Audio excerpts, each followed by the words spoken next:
Denunciata ai carabinieri un'aggressione a Follina nella notte di Pasqua a una donna che si trovava in casa con la sua badante. A tu per tu con 4 sconosciuti, la signora Franca ha urlato fino allo sfinimento. Aveva fatto girare sui social un filmato in cui armeggiava con una pistola a lanciare l'allarme a alcuni cittadini di Vedelago, denunciato un 20enne.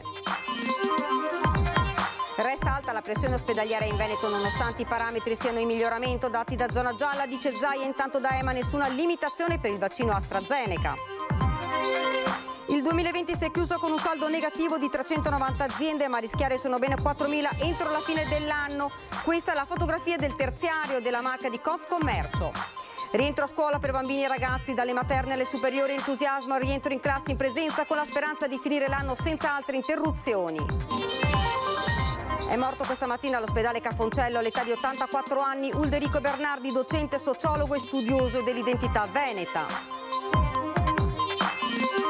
Cerimonia questa mattina a Treviso in ricordo del tragico bombardamento del 7 aprile del 1944, una giornata in ricordo delle vittime della guerra pensando anche a quelle del coronavirus. Buonasera, ben ritrovato, edizione trevigiana dei nostri telegiornali. Dunque l'avete sentito nei titoli, denunciata un'aggressione a Follina nella notte di Pasqua dove un gruppo di 3-4 uomini sarebbe entrato in casa di una donna di 66 anni che si trovava con la sua badante, urlato fino allo sfinimento. Indagano i carabinieri. Uno mi ha presa per il collo, mi ha tirato i capelli, mi ha scosso e così. Non l'ho ancora fatto io. Io ho urlato più che potevo. Ho urlato tanto e mi sono sfinita. Ha urlato fino allo sfinimento la signora Franca, solo così, dice, ha fatto scappare il gruppetto di uomini, 3 o forse 4, che tra sabato e domenica di Pasqua le sono entrati in casa, questa abitazione sulla strada principale di Farrò. Sono circa le 2 di notte, Franca, 66 anni, è in camera e sta dormendo quando sente qualcuno che cerca di immobilizzarla. Ero a letto, mi ricordo che ero a letto e aveva gli occhi neri, ma neri come il carbone. Io non ho mai visto occhi neri così. Le urla, prosegue il racconto, fanno svegliare anche la badante che dorme in una stanza vicina allo stesso piano. È una donna di 61 anni e cerca di intervenire. E anche a lei la strattonano, la fanno cadere per terra e le danno uno sberla, perché lei ha ancora il segno. La signora parla di attimi concitati con gli uomini dall'accento straniero che però non rubano nulla ed escono di casa a mani vuote e di tutta fretta. Scatta la chiamata al 118 e ai carabinieri che arrivano sul posto per decifrare i contorni della vicenda. Mentre i militari di Chisona stanno procedendo all'acquisizione delle immagini degli impianti di videosorveglianza della zona per verificare eventuali movimenti sospetti, il comune ha avviato a sua volta degli approfondimenti, come conferma il sindaco Mario Colletta, allertati i servizi sociali. In attesa di chiarire dinamiche e dettagli, Franca non è affatto tranquilla. Non è mai successo niente, potevo dormirmene tranquilla. Io adesso a dormire tranquilla, la sera da sola, non me la sento. Aveva fatto girare sui social un filmato dove armeggiava con una pistola, denunciato un 20enne. Una scacciacani priva di tappo rosso assolutamente uguale ad una pistola semiautomatica vera. Un 20enne operaio incensurato di Castelfranco si divertiva ad utilizzarla sparando in aria. Non proiettili, ma il suono era assolutamente quello reale. Il giovane aveva pensato bene di riprendersi con il cellulare e poi postarlo sui social. L'attività ha avuto inizio a seguito delle segnalazioni pervenute ai carabinieri di Vedelago da diversi cittadini della zona che indicavano la presenza sul profilo Instagram dell'indagato di un video in cui il giovane era ritratto mentre maneggiava una pistola semiautomatica insieme ad altri coetanei in una zona rurale della Castellana. I cittadini preoccupati hanno subito allertato i carabinieri di Vedelago che hanno bussato alla porta del giovane. Sottoposto a perquisizione domiciliare, l'indagato è stato trovato in possesso di una replica di una pistola semiautomatica del tutto analoga a un'arma vera che è stata sottoposta a sequestro. Il 20enne è stato deferito in stato di libertà per il reato di porto di oggetti atti ad offendere. Resta alta la pressione ospedaliera in Veneto nonostante i parametri siano in miglioramento. Intanto da EMA nessuna limitazione per il vaccino AstraZeneca. Gli eventi rari di trombosi cerebrale sono effetti collaterali molto rari del vaccino AstraZeneca. È la conclusione a cui è arrivata l'Agenzia Europea del Farmaco, chiamata ancora una volta a pronunciarsi sul vaccino di Oxford, sottolineando poi che il rapporto tra rischi e benefici restano positivi. Al momento EMA non ha dato nuove indicazioni all'utilizzo di AstraZeneca né a categorie o fasce d'età di cittadini, demandando ad ogni singola nazione la decisione di utilizzo. Il presidente Zaia stamane nel corso del consueto punto stampa aveva espresso le sue preoccupazioni nel caso di nuove limitazioni. Che se accade questo, a parità di forniture, noi faremo solo richiami. Cioè questa è una tragedia. In attesa di capire se l'Italia deciderà di attuare in autonomia delle limitazioni alle somministrazioni di AstraZeneca, il Veneto va avanti con la macchina vaccinale. Stamane l'assessore Lanzarina ha incontrato i farmacisti per chiudere il protocollo sulle vaccinazioni nelle farmacie. Secondo l'ordine di categoria, circa il 50%, pari a 500-600 farmacie, dovrebbero rendersi disponibili. Le farmacie devono avere dei locali separati da quello dove c'è l'attività normalmente. Il farmacista e il collaboratore farmacista sono quelli che possono fare le iniezioni, previo corso dell'Istituto Superiore di Sanità, che molti stanno facendo, e poi un tutoraggio che dobbiamo garantire noi. Tutoraggio che la Regione ha pensato di attuare all'interno dei centri vaccinali sparsi sul territorio. Intanto gli informatici di Azienda Zero stanno lavorando per risolvere alcuni disguidi riscontrati da cittadini con disabilità al momento della prenotazione, non riconosciuti come aventi diritto. L'idea che si sta studiando è quella di dar loro la possibilità di registrarsi ugualmente. La finestra dice, però se pensa di essere di questa categoria, no, dia l'ok e ha l'obbligo di presentarsi con una certificazione al momento della vaccinazione. Se poi qualcuno dovesse fare il furbo, dire tanto non sa cosa nessuno, ci accorgiamo perché deve venire con una certificazione al momento della vaccinazione. Vaccinazioni fondamentali per uscire dall'incubo Covid in una situazione attualmente in Veneto tra chiaroscuri. 0,96 di R con T da confermare e 168,4 di incidenza. Stiamo calando. Potremmo anche dire che abbiamo i dati da zona gialla in questo momento. Noi abbiamo pressione ospedaliera e in generale il Veneto non ha la curva flessa verso la discesa. Sto parlando di ricoveri. Idem per le terapie intensive. Di certo il mese d'aprile come si può dire, lo facciamo un po' tutto in trincea. Ed ora una notizia relativa ad AstraZeneca. Oggi alle 21 presso l'auditorium del Ministero della Salute si terrà la conferenza stampa sulle valutazioni EMA in relazione proprio al vaccino AstraZeneca. Interverranno il Presidente del Consiglio Superiore di Sanità Franco Locatelli, il Direttore Generale dell'Agenzia Italiana del Farmaco Nicola Magrini e il Direttore Generale della Prevenzione del Ministero della Salute Gianni Rezza. E cambiamo argomento. Il 2020 si è chiuso con un saldo negativo di 390 aziende, ma a rischiare sono ben 4.000 entro la fine dell'anno. La parola più ricorrente è agonia, seguita da resilienza. Su tutto però ci sono i dati di un dramma economico senza precedenti, certificato stavolta da uno studio di Unascom Treviso in collaborazione con Format Research. Il Covid nel 2020 ha cancellato nella Marca 400 imprese del terziario e altre 4.000 potrebbero chiudere entro il 2021. Tra queste 1.500 aziende definite zombie. Sono imprese che in pratica sono, diciamo così, in vita esclusivamente per i ristori e perché chiudere ha un costo e quindi vanno inserite nell'ambito di quelle che chiuderanno alla fine dell'anno. Ma quello tracciato da Unascom è un percorso di guerra anche sul fronte occupazionale. Entro la fine dell'anno a rischio ci sarebbe un quinto dei posti di lavoro nel comparto. In termini assoluti 27.000 tra bar, ristoranti, strutture ricettive. Sul fronte del credito il 43% sta vivendo un peggioramento della situazione finanziaria anche a causa di ritardi nei pagamenti. La stessa crisi colpisce diversamente nella Marca, è più dura a Vittorio Veneto e Castelfranco, mentre si registra maggiore resistenza a Treviso e Oderzo.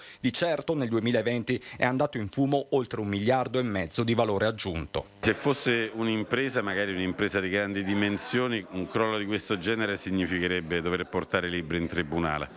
Di fatto è stata minata al cuore la capacità di produrre ricchezza di imprese che invece hanno sempre costituito il fiore all'occhiello di questo territorio. Arrivati a questo punto servono vaccini presto e subito per tutti, dice Rino Rinaldin, presidente Ascom di Oderzo, mentre chiede solo di evitare continui cambi di rotta Pierluigi Sartorello, a capo del mandamento castellano. Si profila il dilemma del dopo, aggiunge dall'Ascom di Vittorio Michele Paludetti, e qui si innesca la crisi di fiducia, troppo deboli ancora le prospettive di ripresa. Non ci sono più nuove imprese, non c'è più nessuno che vuole fare impresa.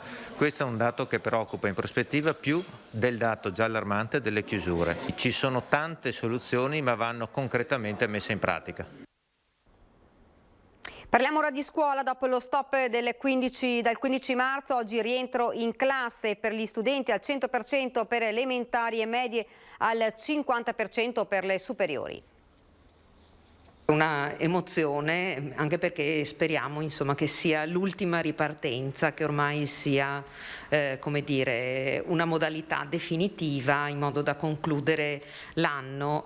L'auspicio della dirigente del liceo Canova riassume bene la speranza del mondo della scuola. Nel giorno della seconda ripartenza, dopo lo stop di Natale e di marzo, tra gli studenti, assieme alla gioia del ritrovarsi, serpeggia il timore di nuove chiusure. Tornare è sempre comunque qualcosa di piacevole. Certo, la DAD porta anche i suoi vantaggi, però tornare in presenza con i compagni è completamente diverso. Mancava la presenza, stare qui con i compagni, comunque è la cosa che durante la DAD un po' ha disturbato. Mi mancavano i miei compagni, poi ascolto di più quando sono in presenza, a casa mi distraggo. Ma è stato difficile secondo me tornare dopo tutti questo periodo sui computer. Sicuramente per i ragazzi è una grandissima fortuna, noi siamo contenti. Siamo lì ogni settimana che non sappiamo se torneremo in presenza oppure saremo in distanza e quindi incrociamo le dita. Fare avanti e indietro, a volte a casa, a volte a scuola,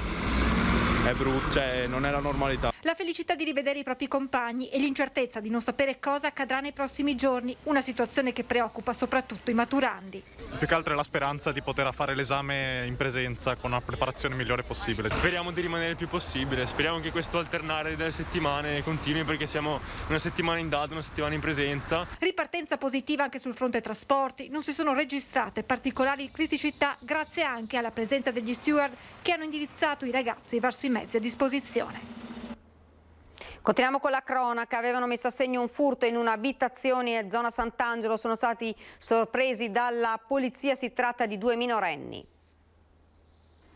Sorpreso all'interno di una proprietà privata alle 5:30 del mattino, il giovane era vestito di nero con il viso celato da una mascherina chirurgica. Alla vista degli agenti ha scavalcato la recinzione e si è dato alla fuga. Immediatamente sul posto è arrivata anche un'altra volante. In un vialetto adiacente sono state notate 4 biciclette appoggiate ad un muro poco distante. 2 giovani che, vista l'auto della polizia, hanno iniziato a scappare. Una fuga durata poco, i 2 sono stati bloccati e sottoposti a controllo. Si tratta di minorenni, 17 e 16 anni. Gli agenti hanno chiesto cosa facessero fuori a quell'ora, contravvenendo alle disposizioni relative agli spostamenti in orario notturno. I 2 si sono giustificati dicendo che erano usciti poco prima da casa per andare ad acquistare le sigarette, ma poi hanno capito che da lì a poco i poliziotti avrebbero scoperto tutto. Così uno dei 2 ha pensato bene di aggredire con calci e pugni, addirittura mordendo un agente la mano per aprirsi un varco e fuggire, ma sono stati fermati. I poliziotti hanno recuperato un borsone con della refurtiva rubata nel garage di una casa privata poco lontana. All'interno un computer portatile con relativi dispositivi ed un portafoglio. Fra l'altro le 2 biciclette, una mountain bike ed una bicicletta elettrica del valore di migliaia di euro in possesso ai minorenni erano state rubate. I 2 sono stati denunciati per furto in abitazione, resistenza e violenza pubblica ufficiale e sanzionati amministrativamente per inottemperanza alle disposizioni anti-Covid. I 2 minorenni sono stati poi riaffidati ai genitori. Si recava al bar per consumare tranquillamente la colazione, non si faceva mancare nulla, visto che la carta con la quale pagava non era la sua. Un 25enne di origini albanesi è stato deferito in stato di libertà per furto e utilizzo illecito di strumenti di pagamento. Il giovane, con precedenti di polizia, sarebbe responsabile di un furto in abitazione avvenuto a Salgaredo nel febbraio scorso ai danni di un uomo di 53 anni. E si è spento questa mattina a Treviso Ulderico Bernardi, professore universitario, scrittore, saggista e soprattutto studioso del Veneto e dei Veneti. Il vivere in una città o in un certo territorio è operazione estremamente difficile. È una delle tante analisi del Veneto e dei Veneti di Ulderico Bernardi, scomparso oggi all'età di 84 anni al Cafocello di Treviso, dove era ricoverato da qualche tempo. Nato ad Oderzo nel 1937, scrittore, saggista, professore a Ca' Foscari, ha dedicato la sua vita allo studio di questa regione e di chi la abita. Dalle civiltà contadine, metalmezzadri, fino al Veneto post-industriale, Bernardi ha esplorato la nostra terra partendo dalla tradizione e passando all'immigrazione. È arrivato al Veneto imprenditoriale e al fenomeno dell'immigrazione dei nuovi veneti. Tanti saggi pubblicati, così come infinite le lezioni, le interviste televisive, gli interventi sulla sua regione e sulla sua gente. Lo considero alla stregua di un gioco. Una vera e propria passione, la sua, che rimarrà nelle tante pagine scritte, ma anche nelle immagini televisive, ricordando che Ulderico Bernardi è stato anche membro del consiglio di amministrazione di Bassano TV, oggi gruppo Media Nord-Est. Ci fermiamo per qualche istante di pubblicità.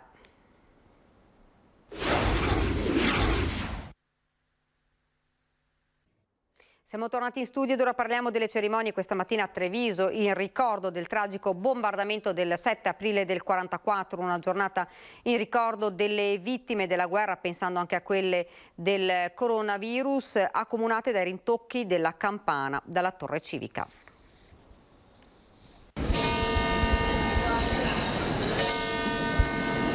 77 anni dopo quel 7 aprile 1944, Treviso non dimentica. I rintocchi della torre civica sono iniziati alle 13.05, ricordando l'inizio del bombardamento che sconvolse la città causando 1.600 vittime, di cui 123 bambini. Una cerimonia semplice, aperta e chiusa dalle preghiere in musica del tenore Francesco Grollo.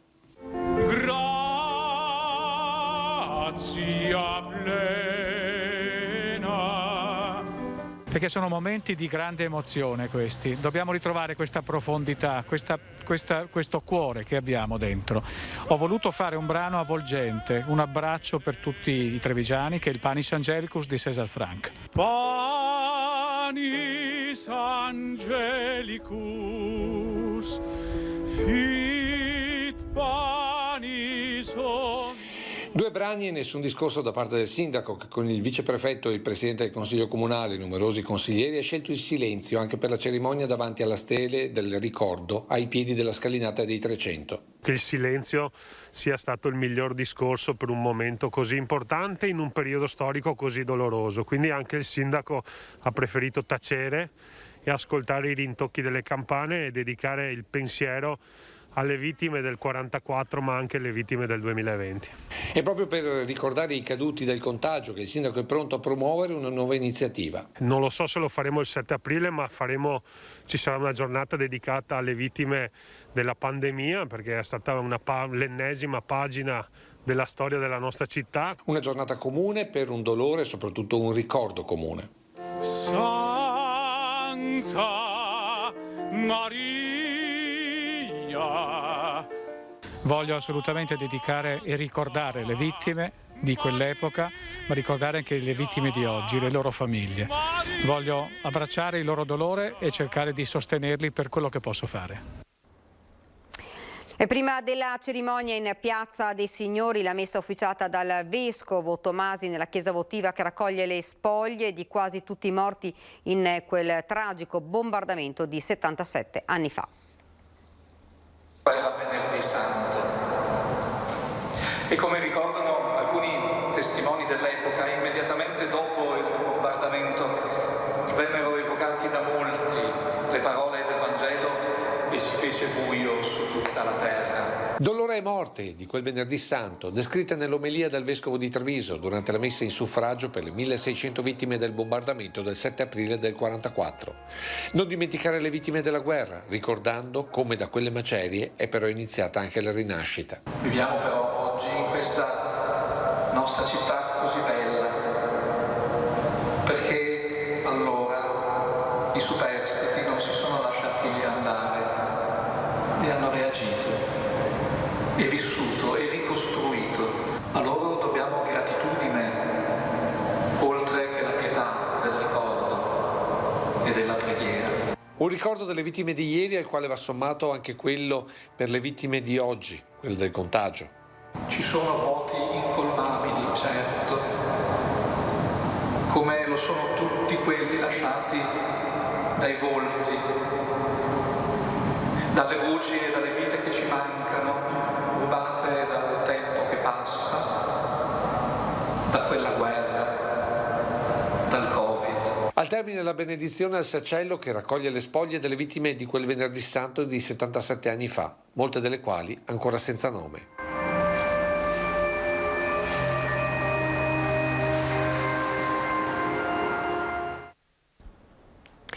Compie 11 anni il Banco Solidale dell'Associazione Veneti Schiacciati dalla crisi. Un altro anno dedicato ai bisognosi, settimana dopo settimana, e non certo in un periodo qualsiasi, ma in piena pandemia. Il Banco Solidale di Rete Veneta dell'Associazione Veneti Schiacciati dalla crisi compie 11 anni, 10 dei quali trascorsi all'interno della sede della provincia di Treviso, a Sant'Artemio. Lo fa in una data che per i trevigiani è già ricca di significato, il 7 aprile, anniversario del bombardamento della città. E per noi è una cosa importante perché negli anni abbiamo visto crescere questa organizzazione e anche con l'aiuto di tante persone siamo riuscite ad avere sempre più persone che accedono e che sono contente di poter usufruire di questo servizio. Sostegno alle famiglie messe in ginocchio dalla crisi economica del 2008 e ora dal Covid. Anche in questo momento particolare della crisi ci sono tante nuove persone che sono venute. Nel tempo Mirella Tuzzato e i suoi volontari hanno intessuto una rete di sostegno, di solidarietà che per molte famiglie è diventata un punto fermo. Le famiglie possono mangiare tutta la settimana perché anche con il 5 per 1000 ringraziamo tutti quelli che ce l'hanno dato in tutti questi anni e che ce lo daranno. Riusciamo ad acquistare tanta la carne, la verdura, la frutta. Diamo anche pannolini omogeneizzati per i bambini, la Mirella che si dà sempre da fare per, diciamo così, con le associazioni, con le persone, insomma veramente possiamo ringraziare tutti perché abbiamo tanto da distribuire e questo ci dà tanta soddisfazione.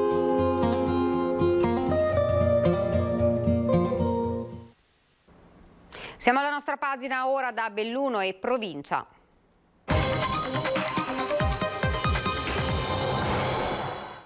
In primo piano la cronaca, 2 persone, un uomo e una donna, sono state arrestate ieri sera dopo l'aggressione avvenuta al bar di Villa Piccola ad Auronzo ai danni di 2 carabinieri. La coppia ha dato in escandescenza nei confronti dei militari che stavano svolgendo un controllo per il rispetto della normativa sul Covid dopo aver trovato un cliente all'interno del locale. Uno dei 2 carabinieri è rimasto ferito e contuso e ne avrà per una decina di giorni. Immediata la chiamata al 118 che ha inviato un'ambulanza per trasferire il militare ferito al punto di primo intervento dell'ospedale di Auronzo. Il carabiniere è stato medicato e dimesso in serata, ferite più lievi per il collega. I 2 arrestati saranno processati con rito direttissimo domani mattina.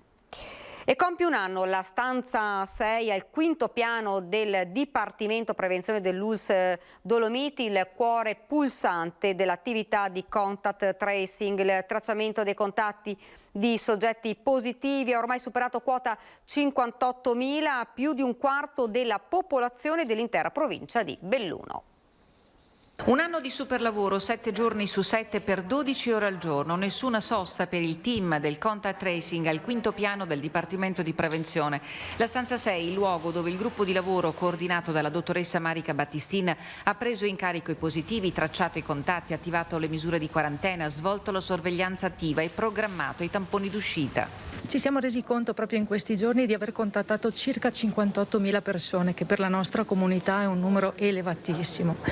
Siamo tanto orgogliosi del lavoro fatto, ma ce n'è ancora tanto da fare. Un team di 18 persone preparato anche ad aiutare e sostenere i soggetti raggiunti dalla telefonata chiave, quella che li individua come contatti stretti di persone positive al Covid-19. La nostra telefonata è paragonabile a un vero e proprio tsunami nella vita delle persone. Noi entriamo, cerchiamo di entrare con gentilezza in punta di piedi, i miei collaboratori sono bravissimi tutti quanti, è chiaro che andiamo a sconvolgere quella che è la realtà quotidiana delle persone. Impegno impegni, lavoro, tutto cambia con una telefonata che crea ansia e preoccupazione per la propria salute e per quella dei propri cari, ma il contact tracing si è rivelata attività fondamentale per contenere il dilagare del virus.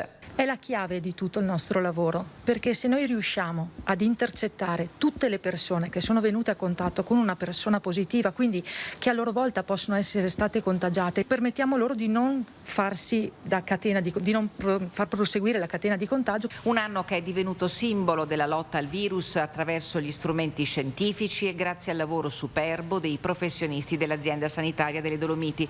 Il vaccino, la svolta in tandem con i comportamenti consapevoli del singolo. Ce la possiamo fare con una cosa che abbiamo tutti a disposizione, che è il comportamento umano, la scelta di scegliere proprio di usare una mascherina, di tenere un distanziamento sociale, di igienizzare le proprie mani qualora ci si trovi in contesti che sono poi pericolosi. Mantenere queste semplicissime regole ci permette di non contagiarci e non contagiare a nostra volta altre persone. Sospiro di sollievo per i residenti in Val di Zoldo. La provincia taglia i tempi e finanzia la messa in sicurezza dell'SP 251 colpita a dicembre dall'enorme frana in località Solagnot.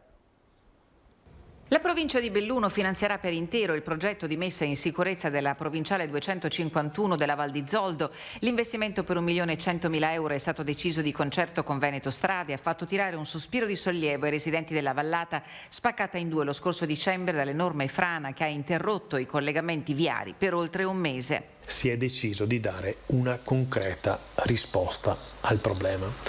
Concreta risposta non è altro che mettere a bilancio 1.100.000 euro che permetterà quindi Veneto Strade di poter intervenire prima possibile con il ripristino della sede viaria. Per l'intervento di messa in sicurezza si attendevano i fondi di ristoro dell'alluvione di dicembre, ma i tempi sembravano andare per le lunghe, troppo per dare una soluzione ad uno dei punti più disagiati della viabilità bellunese. Alla gente non interessa assolutamente di chi sia la competenza, ma vuole risposte concrete e quindi la provincia vuole proprio dare questa concretezza nelle risposte, nella speranza di poter far sì che la viabilità dello Zoldano venga ripristinata prima possibile e quindi possano tornare velocemente alla normalità. Nelle prossime settimane, fa sapere Palazzo Piloni, sarà perfezionato il progetto di intervento che sarà complesso perché incide sull'asta del torrente Maè di competenza del Genio Civile.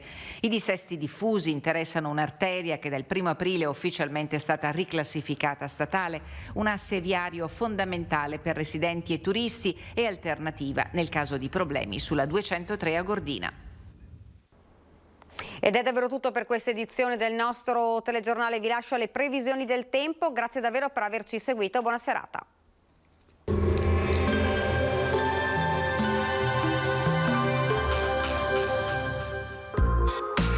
Montagnier Marmi, fornitura d'avanzali coibentati per cappotti.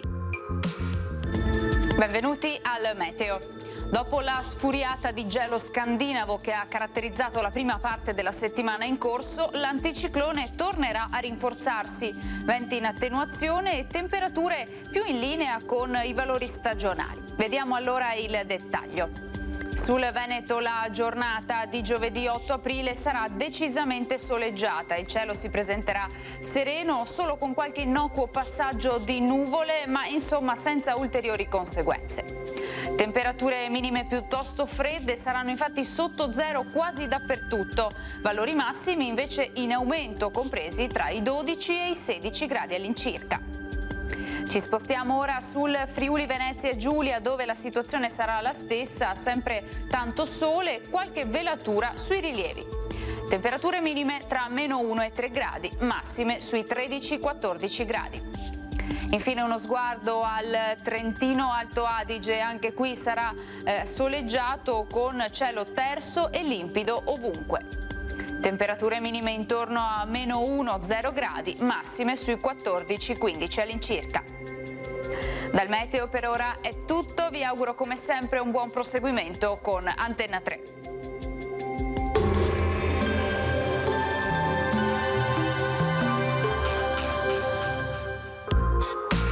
Montagnier Marmi, fornitura d'avanzali coibentati per cappotti.